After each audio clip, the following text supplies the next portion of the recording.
Bismillahirrahmanirrahim. Assalamualaikum warahmatullahi wabarakatuh.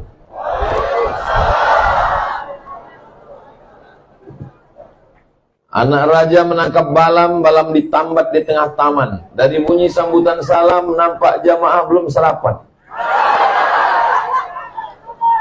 Apa kabar semua saudara-saudara saya, sehat? Alhamdulillahi Rabbil Alamin. Allahumma salli ala Sayyidina Muhammad wa ala ali Sayyidina Muhammad. Semoga dengan selawat ini kita mendapatkan syafaat Nabi Muhammad sallallahu alaihi wasallam. Amin ya Rabbal Alamin. Yang berhormat Datuk Dr. Haji Yusuf bin Haji Yaakob, Adun N35 Sindumin, merangkap pengerusi Khazanah Sabah Berhad. Yang berhormat Datuk Mat Bali bin Haji Musa. Yang berbahagia, oh ini nama saya sendiri. Yang berusaha Tuan Haji Awang Quraimi bin Abdul Rahman. Yang berusaha Al-Fadil Ustaz Awang Juri bin Awang Tahir. Yang berusaha Al-Fadil Ustaz Muhammad Rizwan bin Kaplin. Yang dihormati Tuan OKK Daud bin Haji Kasim. Yang berusaha Encik Abdullah Abdul Hadi bin Awang Adi. Yang dihormati Encik Syahrudin bin Manru, Ketua Jabatan Kerajaan Negeri dan Persekutuan, tuan-tuan, puan-puan, hadirin hadirat, muslimin muslimat, mukminin mukminat yang belum berkahwin dan belum bersunat. Semua yang hadir ini dimuliakan Allah Subhanahu wa taala. Amin ya rabbal alamin. Pada kesempatan yang baik dan mulia ini kita berkumpul kerana hati bahagia Maulidur Rasul sallallahu alaihi wasallam. Untuk apa kita buat maulid? Kita buat maulid sebab kita tidak hidup dengan Nabi, tidak makan dengan Nabi, tidak sembahyang dengan Nabi, tidak serumah dengan Nabi, tak pernah menengok Nabi. Sahabat Nabi tidak perlu buat maulid sebab mereka berjalan dengan Nabi, solat dengan Nabi, berperang dengan Nabi, tiap-tiap hari dengan Nabi. Kita yang tidak kenal dengan Nabi ini memperkenalkan Nabi kepada anak, menantu, kawan, sahabat, jiran kita dengan mengadakan Maulidur Rasul sallallahu alaihi wasallam.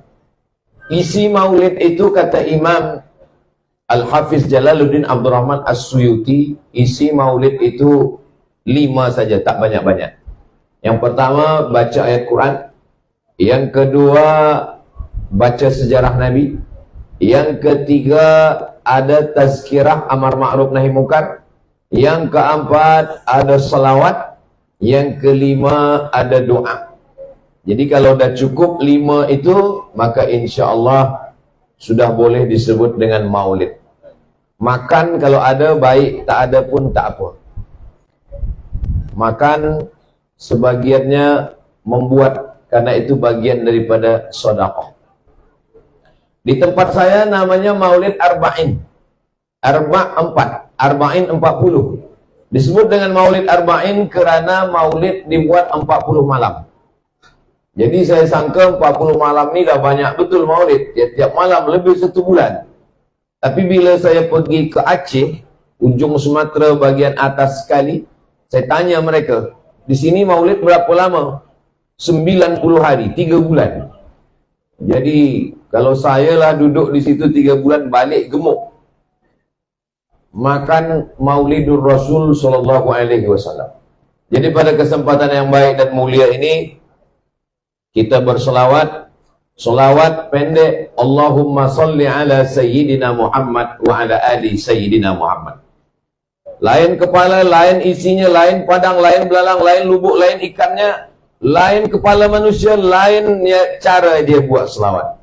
Maghribi lain bunyi selawat, Sudan saya dengar lain bunyi selawat, di Mesir pun dengan irama yang orang Melayu pun dengan lagu-lagu nagam dia. Maka ini semua adalah tradisi. Nabi tidak pernah melarang. Begitu juga dengan azan. Azan ada lagunya. Bayati, Soba, Sika, Nahawan, Jaharka, Ras. Maka itu semua baik semua. Jadi sesiapa yang membaca selawat dengan ada lagu, ada irama, baik. Bagi sesiapa yang tak suka, dia baca selawat lurus-lurus saja pun baik juga. Allahumma salli ala Sayyidina Muhammad wa ala ali Sayyidina Muhammad. Allahumma salli ala Sayyidina Muhammad wa ala ali Sayyidina Muhammad. Tapi ada orang yang suka dengan dilantunkan. Tadi bila saya turun, maka disambut dengan selawat. Maka kita pun juga di kampung saya, kalau ada akikah, ada walimah, ada nikah, ada pindah rumah, orang ramai-ramai berselawat. Sallallahu ala Muhammad, sallallahu alaihi wasallam, sallallahu ala Muhammad, sallallahu alaihi wasallam. Ya Nabi, salam alaika. Ya Rasul, salam alaika. Ya Habibi, salam alaika.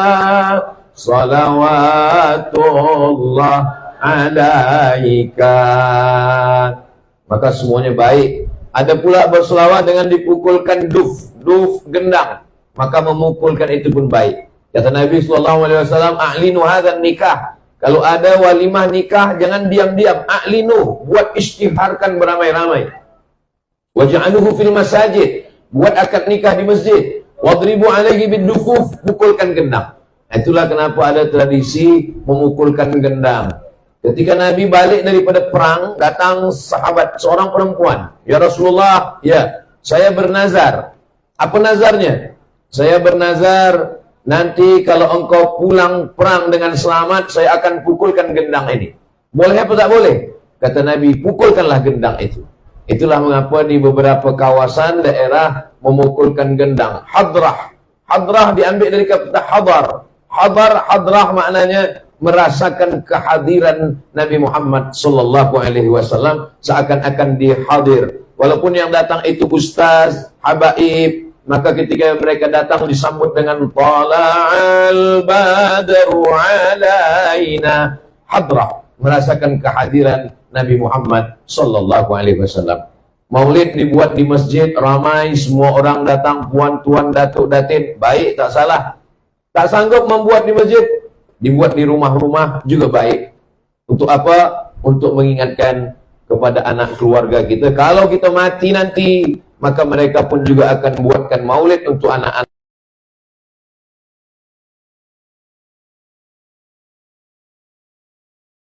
Ini sekarang, ini kita meneruskan tradisi yang dibuat oleh datuk-datuk kita dulu. Maka insya Allah sampai hari kiamat, negeri kita sepitang, betul? Maka insya Allah sampai hari kiamat terus ada Maulidur Rasul sallallahu alaihi wasallam. Amin ya rabbal alamin. Biasanya kitab maulid yang dibaca macam-macam. Dari mulai yang paling tua namanya Maulid Ad-Daibai dari Yaman. Selesai Maulid Ad-Daibai ada lagi namanya Maulid Burdah. Maulid Burdah ini ditulis oleh Imam Al-Busiri dari Alexandria, Mesir. Makamnya di Alexandria, Iskandaria. Selepas itu Ad-Daibai Yaman. Kalau Al-Busiri di Alexandria, Mesir. Lalu kemudian Imam Abu Ja'far Al-Barzanji. Al-Barzanji ini ulama daripada Yaman. Lalu kemudian dia menjadi mufti, ulama daripada Madinah Al-Munawwarah menjadi mufti di Yaman. Beliaulah menuliskan syair-syair Al-Barzanji. Lalu kemudian daripada Yaman ada namanya Habib Ali Al-Habsyi. Maka kita sebut dia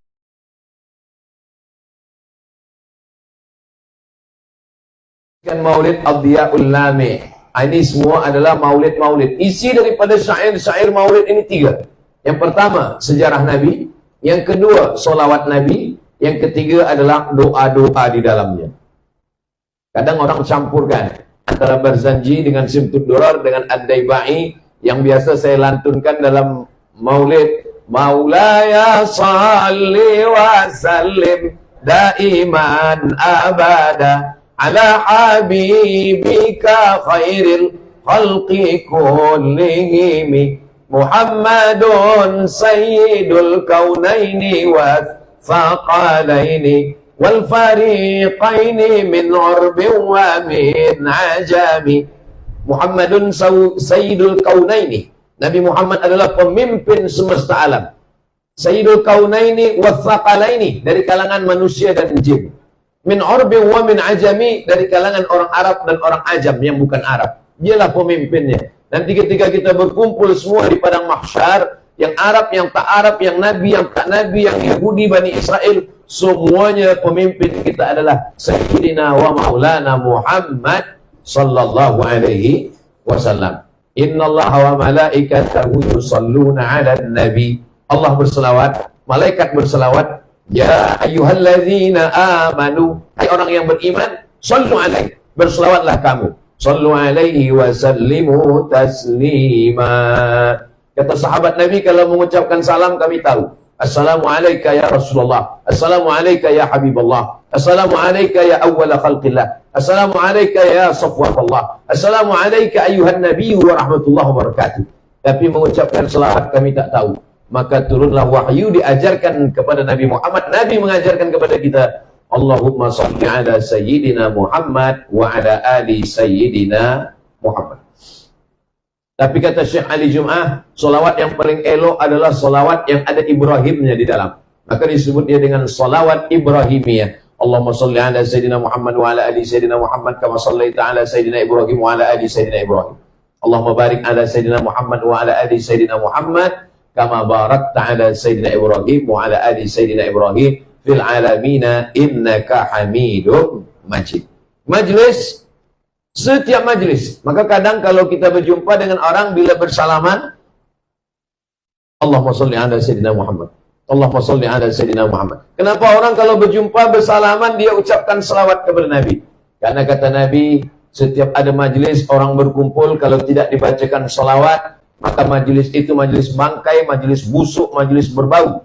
Maka orang yang berdua pun walaupun tak ramai berdua, dia tidak ingin majlis dia berdua itu menjadi majlis yang tak baik. Maka ketika bersua berdua, dia tetap ucapkan Allahumma salli ala Sayyidina Muhammad wa ala ali Sayyidina Muhammad. Ma min muslimaini, dua orang muslim, yaltaqiyani, berjumpa, wa yatasafahani, berjabat tangan, illa ghufira lahuma, diampunkan dosa mereka, malam yatafarraqa, sebelum dia berpisah. Maka kita pun juga di dalam majlis ini sudah berkali-kali berulang-ulang kita ucapkan selawat kepada Nabi. Dan insya Allah dengan selawat itu mudah-mudahan kita istiqomah insya Allah.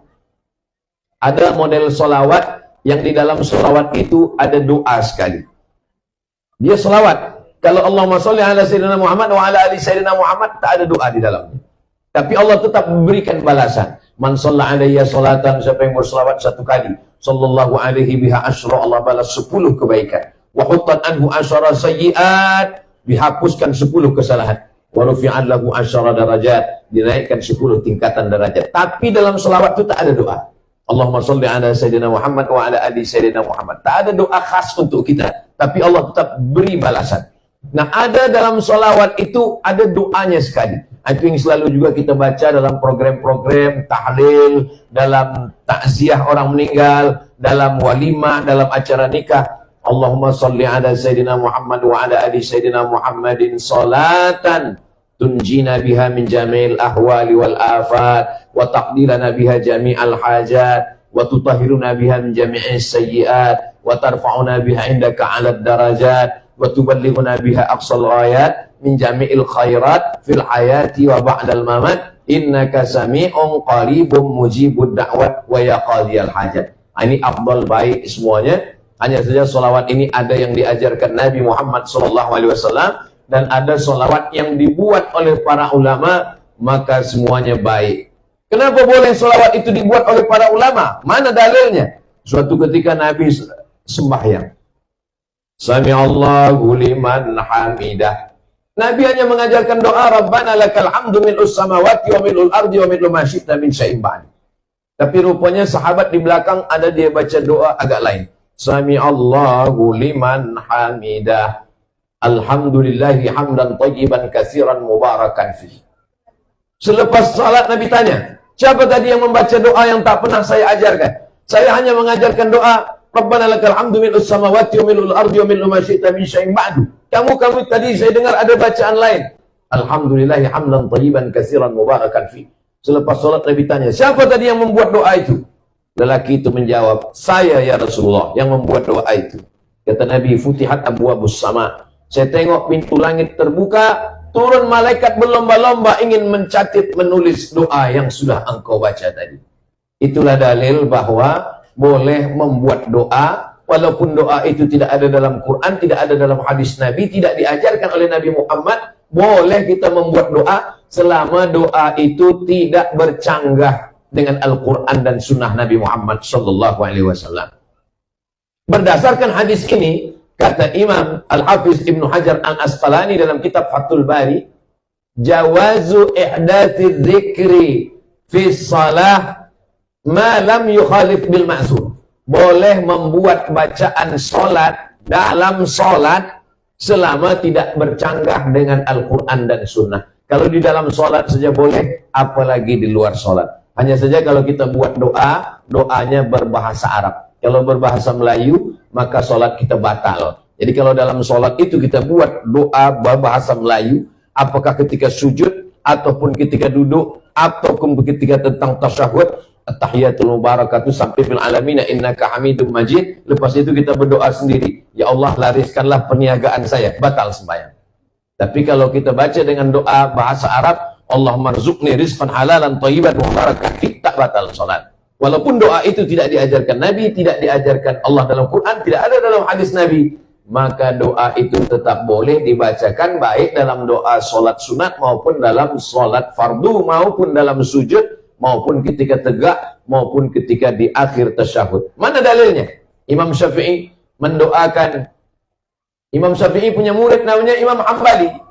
Dia Imam Ahmad bin Hanbal yang masyhur dengan nama Imam Hambali. Lalu kemudian ketika Imam Syafi'i meninggal, Imam Hambali mendoakan gurunya. Apa kata Imam Hambali? Da'autu lisyafi'i fi salati. Saya doakan guru saya Imam Syafi'i dalam sembahyang saya 40 sanah, 40 tahun. 40 tahun. Apa bunyi doanya? Rabbi firli wali walidayya wali Muhammad bin Idris Asy-Syafi'i. Rabbi firli, ampunkan saya. Wali walidayya, ampunkan ibu bapa saya. Wali Muhammad bin Idris Asy-Syafi'i, ampunkan Imam Syafi'i. Jadi kalau puan-tuan nanti berdoa dalam sembahyang, baik waktu sujud subhana rabbiyal a'la wa bihamdi, selepas itu dia tambah doa Rabbi firli wali walidayya wali Ustaz Abdul Somad. Boleh. Tak salah, baik sunat fardu, tapi kalau doanya lupa bahasa Arab, ampunkanlah dosa Ustaz Somad, dia tadi tazkirah kejap saja tak lama, batal solat. Sebab bila ada keluar yang bukan bahasa Arab daripada mulut kita, batal. Tapi kalau kita bacakan dalam hati, boleh. Aqrabu ma yakunul abdu min rabbih wa huwa sajid. Seorang hamba paling dekat dengan Allah bukan waktu dia di Makkah, bukan waktu dia di Ka'bah, bukan waktu dia di Taman Raudhah. Orang paling dekat dengan Allah ketika dia sedang sujud. Fa'aksiru fi doa, maka perbanyaklah doa ketika sedang bersujud. Berapa lama Nabi berdoa ketika sedang sujud? Kata Sayyidatuna Aisyah, istri Nabi yang menengok Nabi bagaimana Nabi sembahyang. Nabi pernah membaca ayat panjang dalam sholat dan sujudnya sepanjang ayatnya. Jadi kalau ayat dia baca surah yang panjang, sujudnya sepanjang ayatnya. Tapi kenapa imam-imam kita hanya membaca setakat paling banyak 7? Karena kata Imam Al-Hasan Al-Basri, tasbih yang sikit 3, yang sedang 5, yang paling banyak 7. Subhana rabbiyal a'la wa bihamdi, subhana rabbiyal a'la wa bihamdi, subhana rabbiyal a'la wa bihamdi, subhana rabbiyal a'la wa bihamdi, subhana rabbiyal a'la wa bihamdi, subhana rabbiyal a'la wa bihamdi, subhana rabbiyal a'la wa bihamdi. Lebih daripada 7 makruh. Sebab apa? Sebab makmum berkunang-kunang. Makmum boleh sakit kepala, pusing kepala. Sebab apa? Sebab terlalu lama sujud. Maka yang dimaksud lama sujud ketika sedang sembahyang bersendirian. Solat sunat hajat, solat sunat tahajud, solat sunat witir, solat sunat di rumah. Adapun menjadi imam, idza amma ahadukum falyukhaffif. Kalau kamu menjadi imam, maka ringankanlah bacaannya. Tidak terlampau pendek, tidak terlampau panjang, tidak terlampau lama, tidak terlampau sekejap. Maka insya Allah mudah-mudahan amalan-amalan sunnah Rasulullah SAW dengan maulid ini dijelaskan oleh para alim, para ulama kita, dapat kita amalkan sehingga kita istiqomah. Dengan barokah maulid ini mudah-mudahan kita semua istiqomah insya Allah. Apakah Abdul Somad yang berada di atas, yang dimuliakan, yang disanjung-sanjung, yang dialu-alukan, yang disambut, yang dikawal lebih mulia daripada saudara saya yang di bawah kepanasan? Belum tentu. Boleh jadi mereka lebih dulu masuk surga daripada Abdul Somad. Betul apa tidak? Oh, betul kata jamaah. Innallaha la yanzuru ila ajsamikum. Allah tidak menengok badan kamu. Wala ila suwarikum. Allah tak menengok rupa kamu. Walakin yanzuru ila qulubikum. Yang ditengok Allah adalah hati kamu, wa a'malikum, dan amal kamu. Dulu zaman Nabi Muhammad SAW, orang yang paling mulia adalah Quraisy, paling tinggi Quraisy. Arab yang keturunan Nabi Ibrahim. Di bawah Quraisy yang Arab. Arab tapi bukan keturunan Nabi. Yang di bawah itu lagi adalah Ajam yang bukan Arab. Yang paling bawah sekali adalah yang berkulit hitam dari Afrika. Bilal bin Rabah, Miqdad bin Aswad, Najasyi, ini yang paling rendah. Maka ketika Nabi Muhammad SAW datang, maka yang paling tinggi jatuh ke paling bawah, yang paling bawah naik ke paling atas. Siapa yang paling tinggi? Abu Lahab. Sebab Abu Lahab adalah anak Abdul Muttalib. Abdul Muttalib anak Hashim, Hashim anak Abdi Manaf, Abdi Manaf anak Qusay, Qusay keturunan Adnan, Adnan anak cucu Ismail, Ismail anak Ibrahim alaihissalam. Jadi Abu Lahab itu darahnya adalah darah Nabi Ibrahim, darah Nabi Ismail turun kepada Abu Lahab. Abu Lahab yang di atas turun ke bawah. Tabbat syada Abi Lahabin wa tab, ma aghna anhu maluhu wa ma kasab, sayasla naran dzata lahab wa imra'atuhu hammalatal hatab fi jidha hablum min masad. Yang paling tinggi Quraisy menjadi jatuh ke bawah. Siapa yang paling rendah? Bilal. Bilal paling rendah sebab di Afrika. Kampung Bilal itu namanya Nubia. Ini Afrika, yang paling atas Mesir, di bawah Mesir Sudan, di situ ada kampung namanya Nubia.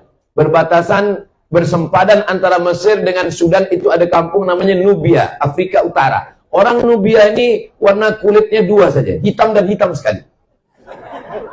Tak ada warna lain. Bilal bin Rabah yang paling bawah, paling rendah, miskin, hitam, budak, hamba sahaya, tak ada apa-apa. Tapi Bilal diangkat Allah menjadi paling atas. Bila Nabi mengangkat Bilal? Waktu Fathu Makkah, pembebasan kota Makkah, tahun 8 Hijrah, Nabi membersihkan Ka'bah. 360 patung berhala dari batu, dari besi, dari kaca, dari emas, dari perak, semuanya dihancurkan. Lalu kemudian tibalah masanya, siapa yang akan naik ke atas Ka'bah mengumandangkan azan. Nabi tidak memanggil Abu Bakar, Nabi tidak memanggil Umar, Nabi tidak memanggil Utsman, Nabi tidak memanggil Miqdad, Nabi memanggil Bilal bin Rabah. Wahai Bilal, naik ke atas. Bilal yang selama ini paling rendah, hitam, susah, miskin, budak, hamba saya. Bilal naik ke atas, dia yang mengumandangkan azan. Allahu Akbar, Allahu Akbar. Apa kata orang kafir musyrik jahiliyah di Makkah waktu itu? Alhamdulillah ayah saya dah mati, sehingga tidak menengok burung gagak hitam ini naik ke atas Ka'bah. Jadi Islam bukan hanya setakat sembahyang, bukan hanya setakat puasa sunat, bukan hanya setakat berzikir baca Quran, bukan hanya setakat jaga malam tahajud, tapi juga bagaimana kita merendahkan hati kita, yang kita merasa lebih tinggi menjadi jatuh ke bawah, yang di bawah boleh naik ke atas. Inilah yang membuat Abu Jahal, Abu Lahab, dan Abu-Abu yang lain tak sanggup. Karena mereka untuk duduk bersama dengan Bilal ini merasa berat. Bilal yang susah, Bilal yang hitam, Bilal yang budak kami. Kenapa kami boleh satu majlis dengan Bilal? Nabi Muhammad SAW ingin mengangkat darjah manusia. Manusia ini sama di hadapan Allah Subhanahu wa taala. La fadla bainal Arabi wal Ajam. Tak ada beza antara yang Arab dengan yang bukan Arab. Wala farqa bainal abyadi wal aswad. Tak ada beza antara yang putih dengan yang hitam. Kullukum min Adam. Semua kamu dari Adam. Wa Adam min turab. Dan Adam dari tanah. Dari tanah balik kepada tanah, akan dimakan cacing tanah, masuk ke lubang tanah. Maka kita tiada kemuliaan. Kita mulia karena asyhadu an la ilaha illallah wa asyhadu anna Muhammadan Rasulullah. Kalimatu haqqin alaiha. Kalimat hak, alaiha nahya, dengan itu kita hidup, wa alaiha namutu, dengan itu kita mati, wa biha nub'atsu, dengan itu pula nanti kita akan dibangkitkan di padang mahsyar bersama Nabi Muhammad dan masuk ke dalam surga bersama Nabi Muhammad sallallahu alaihi wasallam. Amin ya rabbal. Nabi memanggil Bilal, Bilal, ta'al, Bilal, kesini sekejap. Ada apa ya Rasulullah? Sami'tu dafana 'alaika baina yadayya fil jannah. Saya mendengar suara selipar engkau di dalam surga. Lalu Nabi berkata kepada Bilal, apa amalan engkau wahai Bilal? Kata Bilal, saya tak pernah meninggalkan 2 rakaat selepas wudhu. Bagi yang sudah melaksanakan, alhamdulillah. Bagi yang masih ragu-ragu, dalilnya sahih, tiada keraguan sedikit pun, hadisnya sahih. Malam nanti boleh, siang boleh, pagi boleh, petang boleh. Ambil wudhu, selepas ambil wudhu, usalli sunnatal wudhu raka'ataini lillahi ta'ala. Ini pun tak pernah dibuat Nabi. Salat sunat wudhu tak pernah dibuat Nabi. Salat sunat wudhu tak pernah disuruh Nabi. Salat sunat wudhu tak pernah diperintahkan Nabi. Nabi hanya mendengar suara selipar Bilal di dalam surga. Maka Nabi memanggil Bilal, apa amal engkau wahai Bilal? Kata Bilal, saya tak pernah meninggalkan 2 rakaat selepas berwudu. Ini juga dalil bagi orang membantah yang mengatakan kalau tidak dibuat Nabi bid'ah. Pendek saja kaidah yang dibuat orang sekarang. Kalau tidak dibuat Nabi bid'ah. Seandainya kaidah itu yang dipakai Nabi, pasti Nabi memanggil Bilal. Bilal kesini sekejap. Apa amal engkau? Amal saya sholat sunat selepas wudu. Kalau tidak, saya buat bid'ah. Awak pelaku bid'ah. Masuk neraka jahanam. Tapi Nabi tak ada mengatakan itu kepada Bilal. Nabi mengatakan bahwa amal engkau ini baik, wahai Bilal. Itu namanya hadis takriri. Kalau ada orang mengatakan, Nabi yang melakukan, hadis fi'li. Nabi yang mencakapkan, hadis qauli. Nabi tidak mencakapkan, Nabi tidak mengatakan, Nabi tidak mengucapkan, Nabi tidak melakukan. Tapi dia bersetuju dengan perbuatan sahabat. Hadis takriri.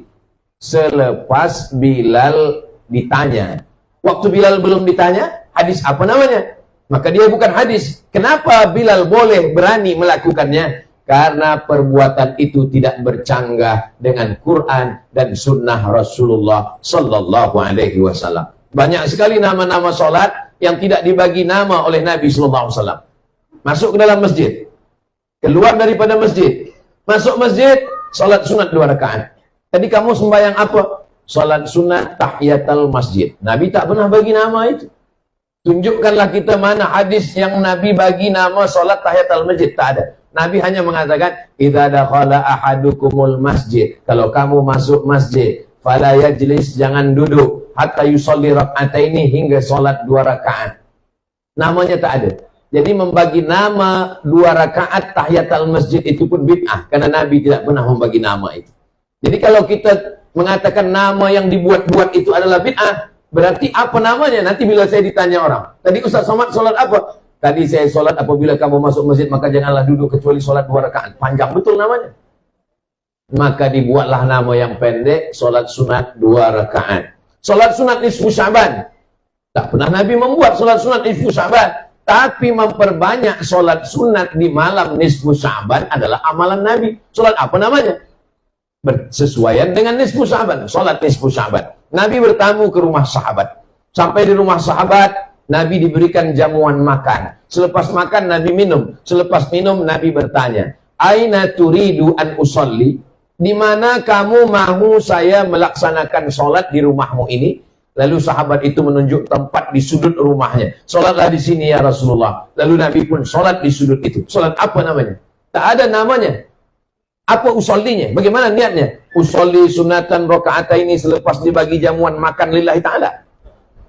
Doa yang paling afdal adalah doa yang didahului dengan sholat 2 rakaat. Maka ini masuk dalam yang disebut dengan sholat sunat hajat. Hajatnya ingin mendoakan sahibul bait. Hajatnya ingin mendoakan orang supaya lekas jumpa jodoh menikah. Hajatnya ingin supaya yang sudah menikah punya anak keturunan. Usolli sunnatal hajat raka'ataini lillahi ta'ala. Begitulah amalan-amalan yang dulu namanya belum ada, namanya datang belakangan. Begitu juga dengan amalan-amalan yang dulu belum ada, tapi kemudian ada belakangan. Tapi dasar asas daripada dalilnya tetaplah dari Quran dan sunnah Rasulullah sallallahu alaihi wasallam. Maka perbuatan-perbuatan kita yang amat sangat banyak sekali, selama dalil amnya masih ada, maka dia masih bernaung di bawah Quran dan sunnah. Adapun perbuatan yang tidak boleh, yang bid'ah, yang dhalalah, yang mungkarah, bid'ah dibuat-buat, dhalalah sesat, finnar masuk neraka, itu adalah perbuatan yang tak ada dalil sama sekali. Tak ada dalam Quran,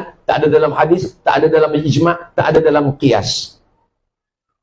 Hari panas terik, pergi ke bawah tiang, lalu kemudian tegak sampai berpeluh, menatap matahari ke atas. Bila ditanya, apa yang sedang awak lakukan? Semakin berpeluh, semakin banyak pahala. Itu bukan semakin banyak peluh, banyak pahala. Makin banyak peluh, banyak sakit kepala.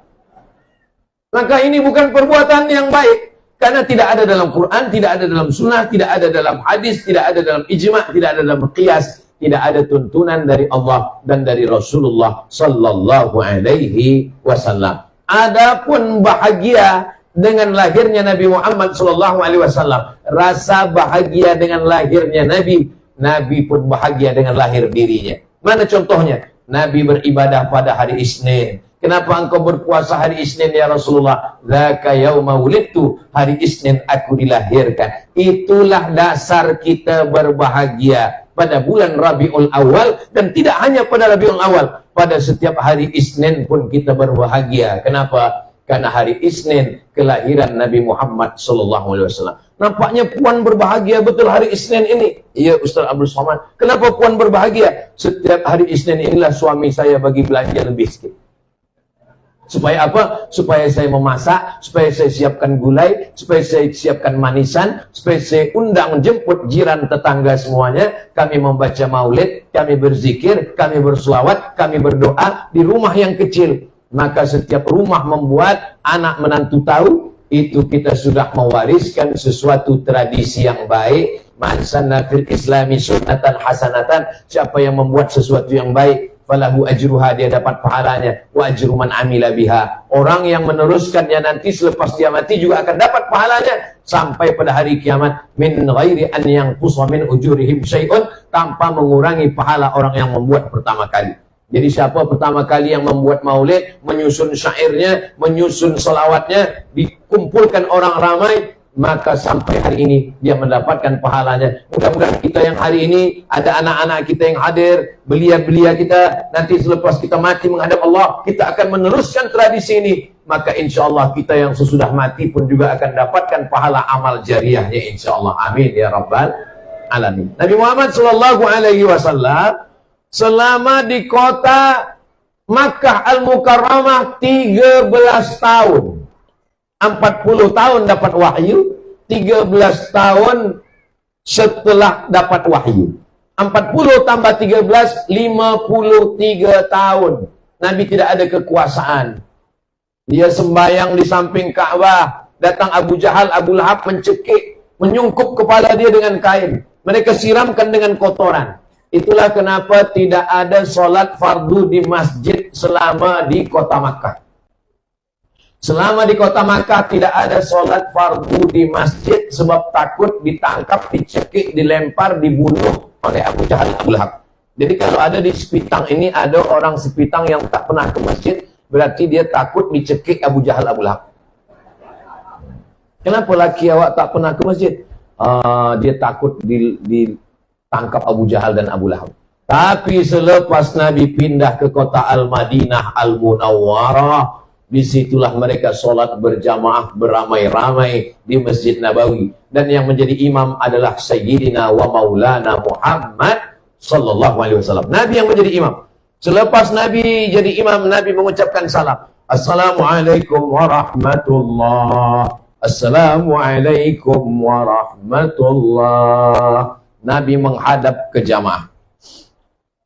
Sebetulnya selepas sembahyang itu, imam itu menghadap ke jamaah atau menghadap ke kanan. Dua riwayat. Riwayat yang mengatakan menghadap ke kanan, bahwa jamaah meminta sebelah kanan Nabi. Sebab ketika Nabi menghadap ke hadapan, yang paling afdal jamaah sebelah kanan. Selepas sembahyang, Nabi menghadap ke jamaah, maka yang afdal adalah jamaah sebelah kanan. Itulah dalil pertama kalau lepas sembahyang imam menghadap ke kanan. Karena jamaah ingin mendapatkan barokah sebelah kanan. Tapi riwayat yang kedua, Nabi menghadap ke jamaah. Di Sipitang imam menghadap ke kanan atau ke jamaah? Nampaknya banyak yang tak ke masjid. Nabi menghadap ke jamaah, itu adalah riwayat yang kedua. Sebab Nabi selepas dia sembahyang, dia menghadap ke jamaah, dia nak cek satu-satu. Aina fulan, asyahidun fulan, asyahidun fulan, asyahidun fulan, mana si fulan, mana si fulan, mana si fulan. Kenapa tidak datang sholat berjamaah? Sekarang banyak saya tengok imam, selepas sembahyang dia menghadap ke jamaah, tapi mata dia menunduk. Sebab dia pun takut dengan jamaah. Kalau saya jadi imam, saya selepas sembahyang tak pernah saya menghadap ke jamaah. Kenapa? Sebab saya tak ada kuasa nak menanya mana si fulan, mana si fulan. Kenapa tak datang? Maka saya kalau jadi imam, selepas saya sembahyang saya hadap ke kanan. Berzikir. Nabi SAW menghadap itu karena dia ada kekuasaan. Memakai kekuasaan untuk mendatangkan orang sholat berjamaah. Siapa yang tak berjamaah ke masjid, apa kata Nabi? La uharriqanna alaihim buyutahum la yantahiyanna. Siapa yang sembahyang di rumah, siapa yang tak sembahyang ke masjid, jangan ulang lagi. La yantahiyanna, jangan ulang lagi. La yantahiyanna, stop. La uharriqanna alaihim buyutahum. Saya akan membakar rumah mereka yang tak datang sholat berjamaah. Tapi dalam sejarah tidak pernah ada satupun rumah yang dibakar oleh Nabi Muhammad SAW. Itu namanya hadis targhib wa tarhib. Targhib artinya bagi motivasi semangat, tarhib artinya ancaman. Nabi hanya setakat mengancam saja, bukan Nabi membakar. Nah, jadi saya tidak juga ingin tazkirah saya ini nanti di-cut, dipotong. Tolong kalau dengar tazkirah Ustaz Somad, tonton dari awal sampai akhir. Jangan tonton yang 1 menit di TikTok. Bakar! Habis lepas itu, habis rumah di Sipitang kena bakar semua. Bukan itu maksudnya. Nabi SAW itu adalah memberikan tarhib, ancaman. Tapi Nabi tidak pernah membakar rumah orang yang tidak sholat berjamaah. Bagaimana sholat berjamaah ini? Karena dalam hadis itu ada ancaman, menurut ilmu usul fiqh, kalau di dalam ayat, di dalam hadis ada ancaman, berarti lil wujub. Berarti sholat berjamaah itu wajib. Karena di dalam hadis itu ada ancaman. Menurut kaidah usul fiqh, kalau dalam ayat, dalam hadis ada ancaman, berarti wajib. Maka sholat berjamaah hukumnya wajib. Menurut mazhab Hambali. Baru agak lapang napas sedikit. Rupanya Hambali. Saya mazhab Syafi'i, Pak Ustaz. Itulah kenapa bila kita sampai ke Madinah, sampai ke Makkah, kalau dah terdengar suara azan dari Masjid Nabawi, Masjidil Haram, Allahu Akbar, Allahu Akbar. Haji, haji, haji, haji, haji. Tutup semua tempat belanja. Kenapa? Mereka tutup semua. Kita sangka sembahyang. Rupanya dia pun minum teh dalam. Kenapa mereka menutup semua kedai, semua tempat belanja? Sebab menurut mazhab Hambali, sholat berjamaah itu wajib. Menurut mazhab Maliki, sholat berjamaah ke masjid sunat muakkad. Menurut mazhab Syafi'i, sholat ke masjid fardu kifayah. Itulah kenapa di masjid-masjid yang bermazhab Syafi'i, asal dah ada imam sama makmum 2 orang cukuplah. Awak tak ke masjid? Fardu kifayah. Saya cuma ingin sampaikan bahwa ijtihad ulama fiqh ini boleh jadi terikat dengan suatu keadaan. Jadi jangan nanti kita nak mencari-carikan dalil untuk mengambil dalil hanya untuk memudahkan hati kita. Jangan karena kita malas, lalu kita ambil fatwa ulama itu untuk membenarkan kemalasan kita. Kenapa abang tak ke masjid? Fardu kifayah. Mari kita ke masjid, sebab Nabi SAW. Bagaimana dengan perempuan? Sekarang banyak perempuan yang ke masjid. Lelakinya pula tak ke masjid. Apakah perempuan wajib ke masjid? Perempuan, kata Nabi, lebih baik sholat di dalam pagar rumah. Yang lebih baik lagi di dalam rumah. Yang lebih baik lagi di dalam bilik. Yang lebih baik lagi di dalam tempat yang sempit di dalam bilik. Seelok-eloknya perempuan sembahyang di dalam pagar. Lebih eloknya lagi di dalam rumah. Lebih eloknya lagi di dalam bilik. Lebih eloknya lagi di dalam tempat sempit di dalam bilik. Itulah yang paling elok bagi perempuan.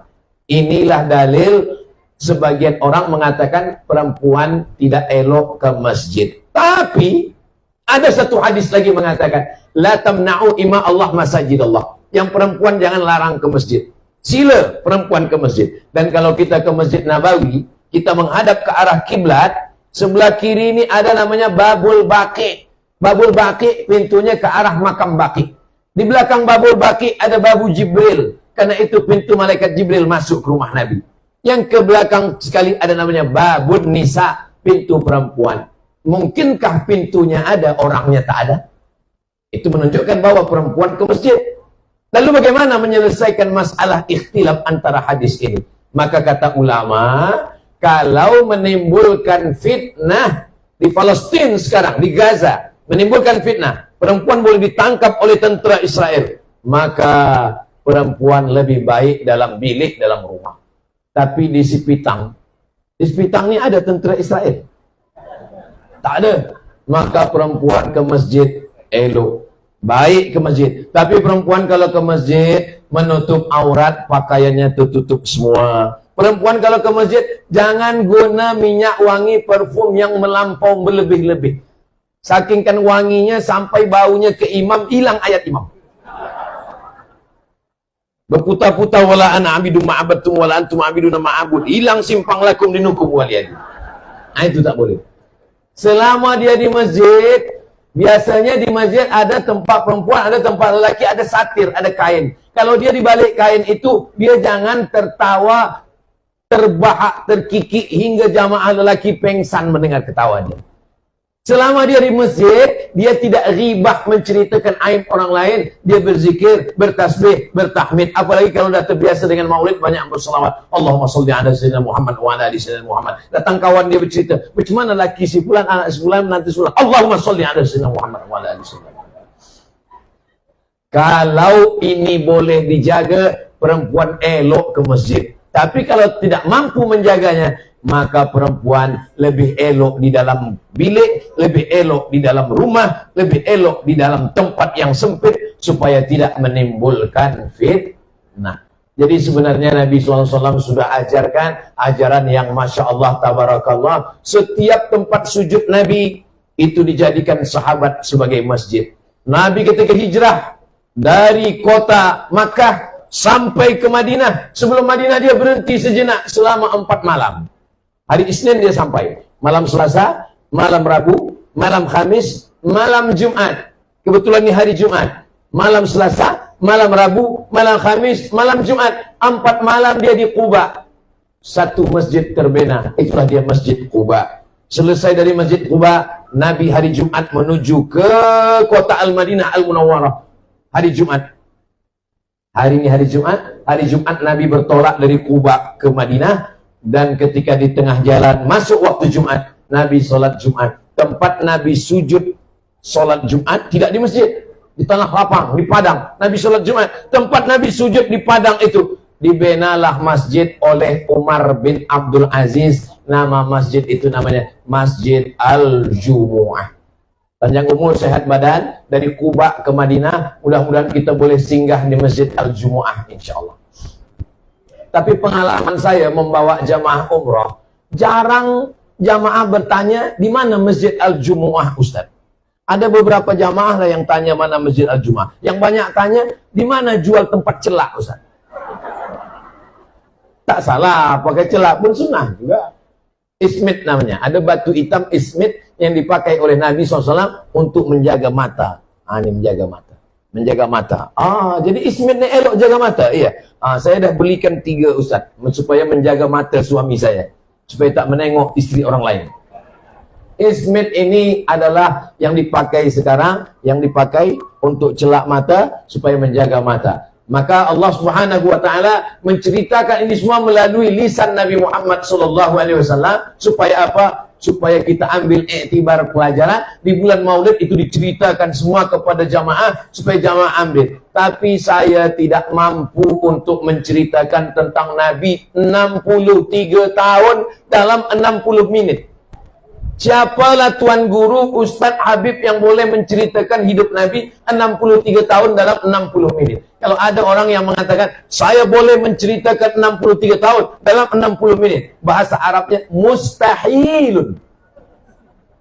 Makanya siapapun yang bagi tazkirah maulid, datang duduk dengar. Di surau, di masjid, di musola, di rumah, di bilik, di office, datang saja. Sebab maulid tentang ini boleh jadi tak diceritakan ini. Maulid yang ini tak diceritakan ini. Dan kalau ada maulid yang diceritakan secara berulang, itu menguatkan hati dan akal pikiran kita, supaya kita lebih cinta. Hafal kaji kerana diulang, pasal jalan kerana dilalui. Begitu pepatah orang Melayu. Hafal kaji itu karena selalu diulang. Pasal jalan, ini jalan ke sawah, jalan ke kebun kita. Kalau dia selalu kita lalui, dia pasal sampai tak tumbuh lagi rumput, maka insya Allah begitu juga lah dengan maulid itu. Kita datang, kita dengar, kita duduk, kita berzikir, kita beristighfar, kita berdoa, kita berselawat. Mudah-mudahan mendapatkan barokah maulid Nabi Muhammad sallallahu alaihi wasallam. Lalu kemudian Nabi Muhammad sallallahu alaihi wasallam tahun yang kedua itu perang bernama Perang Badar.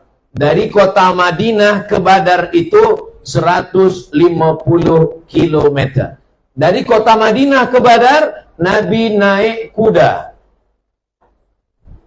Berapa umur Nabi ketika dia perang Badar? Kita kira sama-sama. Nabi dapat wahyu umur 40. Di kota Makkah berdakwah 13 tahun. 40, 13, 53.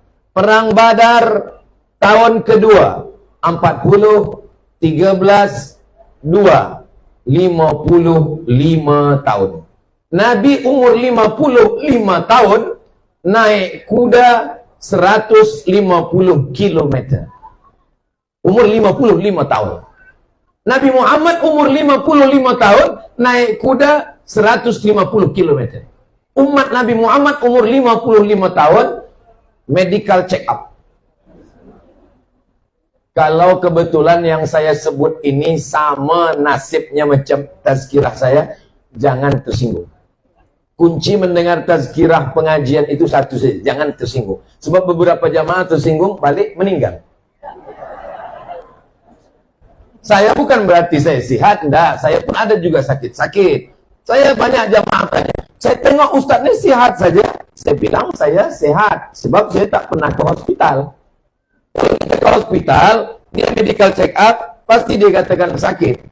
Tapi saya tetap ke hospital membawa anak saya. Baru pekan lalu saya ke hospital membawa istri saya, membawa anak semua. Jangan tambah rukun iman kita menjadi 7. Antum minallah wa malaikatihi wa kutubihi wa rusulihi wal yaumil akhir wa bil qadri khairihi wa syarrihi wa hospitalihi. Tapi kita tetap ikhtiar berusaha ke hospital. Saya tetap ada sahabat doktor. Saya tetap bertanya mana baik, mana tak baik, mana elok, mana tak elok. Tapi jangan kita rosakkan pikiran kita, rosak tauhid kita. Kita makan yang elok-elok, kita minum yang elok-elok. Kulu, makanlah. Wasrabu, minumlah. Ini banyak orang sekarang, duit banyak, makanan banyak, tapi tak makan sama sekali. Nak dikasih makan kambing, kolesterol. Nak minum teh tarik, diabetes, gula darah. Tahan ini, datang malaikat maut, mati. Allah tidak mengatakan, kulu wasrabu minum, jangan berlebih-lebihan. Saya dijemput ke tepi laut, di atas meja semua mana ada. Ada udang, ada sotong, ada kerang, ada semua ada. Yang sampai kita tengok ada tentera, ada polis, ada wilayah, ada semua ada. Kita tengok semua ada punya makan. Kata saya ajak Bismillahirrahmanirrahim. Ada yang boleh mendatangkan mudarat baik di bumi maupun di langit. Ketam ini kan di bumi, ya dia tak boleh mudarat. Burung ini di langit, ya dia pun tak boleh mudarat. Jadi kita makan Ustaz, makan. Nanti bila saya sakit, saya tak tahu. Kita ini hanya ikhtiar dan usaha. Semuanya kita balikkan kepada Allah. Bismillahirrahmanirrahim. La haula wala quwata. Saya kalau terlampau takut, kalau terlampau mendengar cakap orang, saya tak akan sampai ke Sipitang ini. Ustaz nak ke mana? Saya nak pergi ke Malaysia. Malaysia di mana? Malaysianya nanti ke Sabah, ke Sarawak. Dari Pekanbaru Riau, transit di KLIA. Dari KLIA terbang ke Kota Kinabalu. Dari Kota Kinabalu terus sekarang Sipitang. Nanti terus lagi esok sampai ke Bintulu. Nanti lalu kemudian Sibu. Dari Sibu baru balik. Kalau didengarkan cakap orang, jauhnya. Belum lagi kita berjalan, kita dah mati duluan. Hidup ini sebenarnya tidak susah. Hidup ini sebenarnya tidak payah. Hidup ini tidak sulit. Hidup ini tidak sakit. Yang susah, yang payah itu adalah mendengarkan komen orang. Betul tak betul? Banyak yang mengaku betul. Zaman dulu, kalau kita duduk di rumah, kita kunci pagar, kita kunci pintu, kita kunci tingkap, kita kunci rumah, kita tak dengar komen orang. Zaman sekarang, kita kunci pagar, kita kunci bilik, kita kunci tingkap, kita kunci pintu, kita kunci rumah, kita duduk di rumah, kita tetap di komen orang. Di mana? FB, Instagram, YouTube. TikTok paling banyak. Maka yang paling tenang adalah kalau kita tidak mendengarkan cakap orang. Cakap orang ini 1000 orang, 2000 cakapnya. Cakapnya lebih banyak daripada mulutnya. Maka yang paling tenang adalah betul kata Allah, betul kata Rasulullah, betul kata ulama, sir ala barakatillah. Bismillahirrahmanirrahim. La haula wala quwata illa billah. Saya nak masuk hutan. Saya dalam program 6 bulan sekali masuk ke hutan. Saya dengar kabar Ustaz nak masuk ke hutan. Iya. Hutan ni banyak hantu Ustaz. Nanti bila Ustaz masuk ke dalam hutan, orang hutan ni nanti bagi Ustaz jampi-jampi, Ustaz kena racun, Ustaz nanti ditangkap harimau. Ustaz, saya dah balik 10 tahun masuk hutan sampai sekarang. Harimau pun tak ada selera nak makan. Yang penting kita berdakwah karena Allah Subhanahu wa taala. Masalah cakap orang jangan kita hiraukan. Maka inna a'tainakal, aku kata Allah Ta'ala sudah bagi kamu nikmat yang besar. Inna a'tainakal kautsar. Bagaimana membalas nikmat Allah? 2. Fasalli li rabbika wanhar. 2. Cara membalas nikmat Allah yang pertama, fasalli, sembahyang. Tegak, rukuk, sujud, duduk, sujud, tasyahud, salam, zikir. Fasalli li rabbika wanhar. Wanhar, berkurban. Fasalli li rabbika wanhar. Adapun musuh engkau, orang yang mengolok engkau, orang yang mengejek engkau, inna syani'aka huwal abtar. Makanya kalau puan tuan, ada jiran, kawan, sahabat, tetangga selalu mengejek, selalu mengolok, jangan lawan. Bacakan aja ayatnya. Inna syani'aka huwal abtar. Kalau kita baca ayat ini, sebenarnya bunyi ayat ini macam-macam tak sesuai. Mana boleh Ustaz sebut ayat Quran tak sesuai? Bunyi ayat ini mestinya begini. Inna a'tainakal kautsar. Kami sudah bagi nikmat besar pada engkau. Fasalli li rabbika wanhar. Balaslah nikmat ini dengan sembahyang dan berkurban. Inna syani'aka huwal abtar. Musuh engkau mestilah engkau maafkan. Tapi ayatnya tidak begitu bunyinya. Inna a'tainakal kautsar. Kami berikan engkau nikmat yang besar. Fasalli li rabbika wanhar. Balas nikmat Allah dengan salat dan berkurban. Inna syani'aka huwal abtar. Musuh engkau jangan engkau pikirkan, serahkan kepada Allah Subhanahu wa taala. Kalau saya pikirkan haters yang attack, berapa kali akun FB hilang? Berapa kali akun-akun itu kena ban? Tapi kita tak fikirkan itu. Iya ke Ustaz Somad tak fikirkan komen-komen orang di Instagram, di YouTube, di TikTok semua? Saya baca, tapi tak saya pikirkan. Saya baca. Ada beberapa yang saya ingat. Ada beberapa komen yang saya ingat. Ustaz, jadikan aku yang kedua, itu saya ingat. Yang perlu kita pikirkan macam mana kita mati husnul khatimah. Amin. Yang perlu kita pikirkan macam mana selama di alam barzah ada amal yang mengalir. Amin.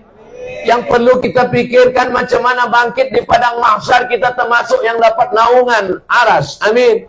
Yang kita pikirkan macam mana waktu meniti titian siratal mustaqim kita yang kencang macam kilat. Amin. Yang perlu kita pikirkan macam mana ketika nanti dihisab kita termasuk yang tidak kena hisab terus saja masuk ke dalam surga Allah Subhanahu wa taala.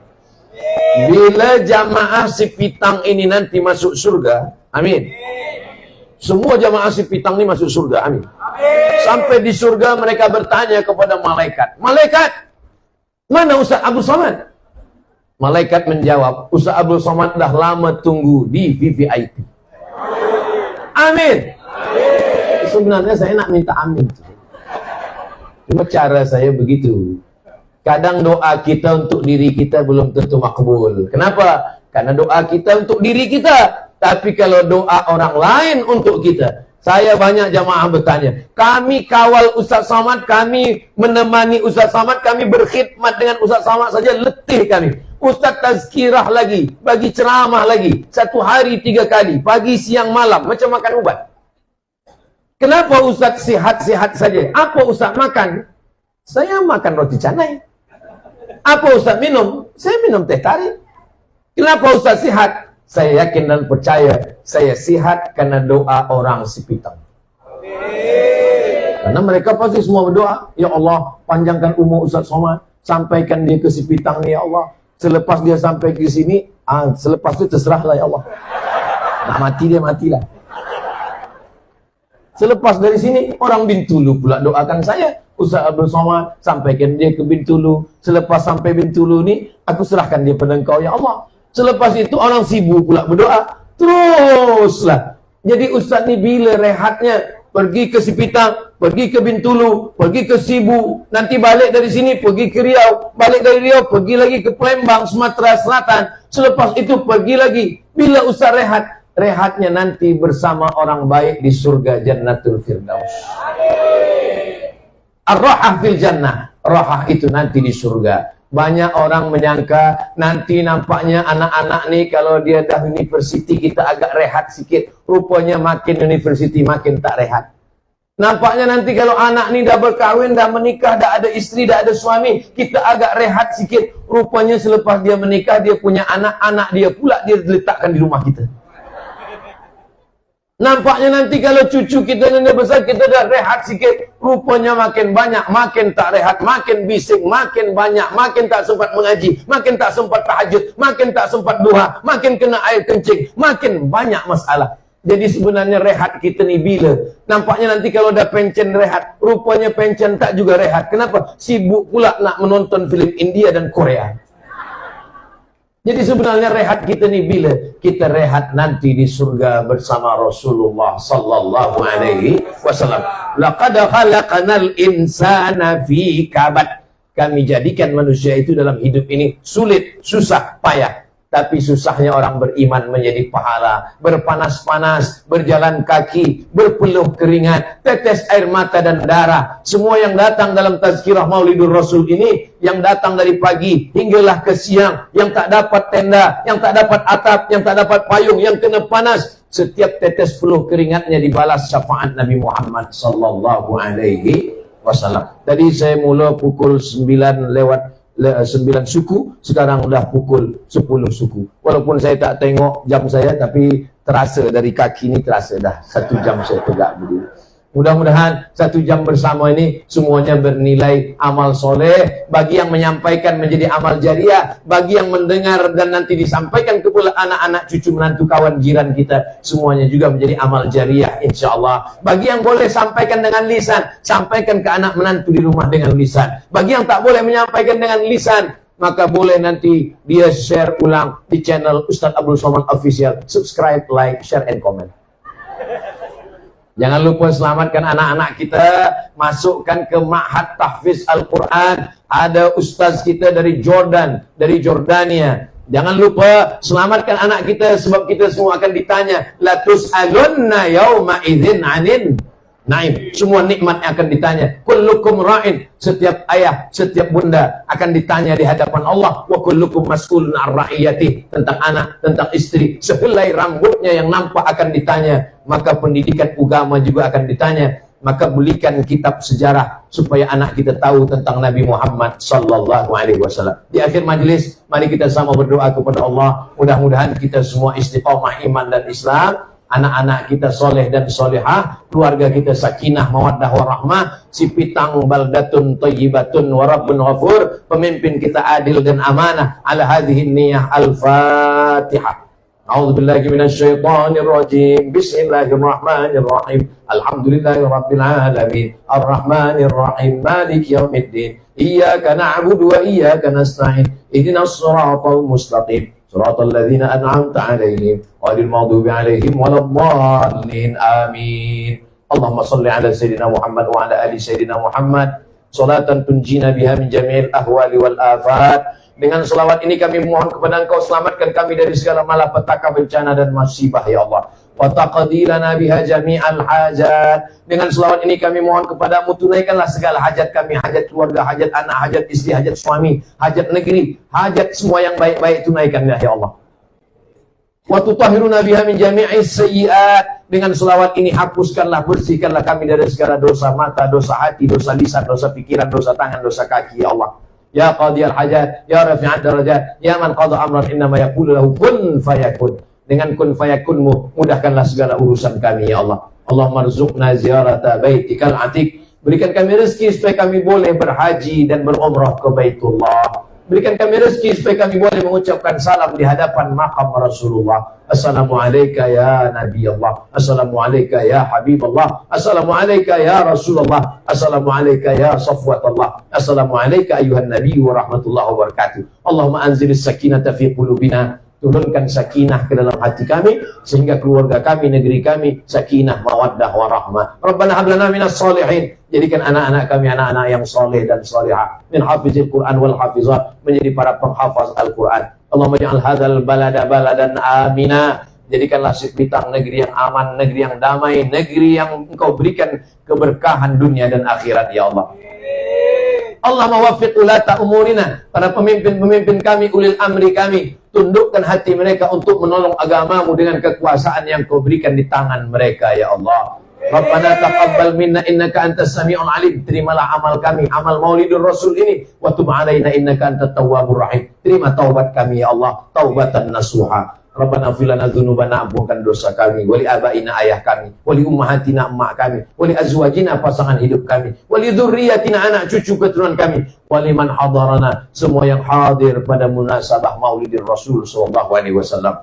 Allahumma khtim lana bi husnil khatimah wa la takhtim alaina bi su'il khatimah. Rabbana atina fid dunya hasanah wa fil akhirati hasanah wa qina adzabannar. Wa sallallahu ala sayyidina Muhammad wa ala alihi wa sahbihi wasallam walhamdulillahi rabbil alamin.